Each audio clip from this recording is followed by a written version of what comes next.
in effect by the U.S. to have a very limited 25 miles into Syrian territory in which there would not be shoot-downs of any planes, or would at least have less potential of any military action. And of course, the UN Security Council has authorized this in the past.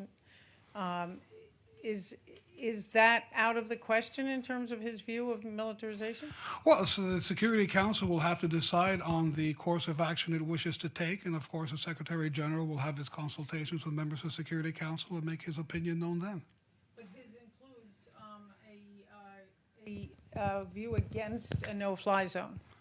Well, what I'm saying is that any further militarization is counterproductive. Now, it is obviously the Security Council's decision as to how it wants to proceed. And once the Security Council is in consultations on a proposed resolution on that basis, of course, the Secretary General will be in consultations with them and will be expressing his opinions on what he thinks should be done. And he will listen to what the Council has to say. And of course, any Security Council resolution is obeyed by the Secretariat. Matthew?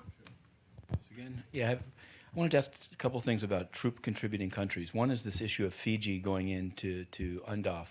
I remember, it had been said for some time that because of the coup in Fiji, that no new Fijian peacekeepers would be selected. There were a couple of rotations, I think, in Iraq.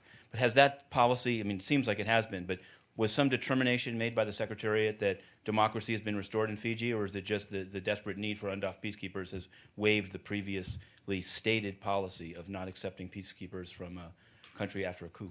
I think the previously stated policy was that they were not going to accept peacekeepers who had been implicated in human rights violations, and that the peacekeepers who were going to be vetted. So these have been.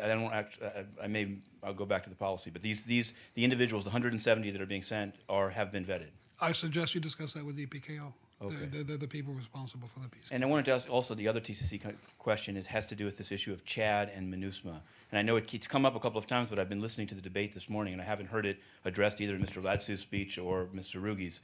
Since Chad is listed as a child soldier recruiter, is there any issue with blue hatting them and paying them as peacekeepers in Mali? Matthew, that question was asked last week and it was answered by Martin. I have nothing to add.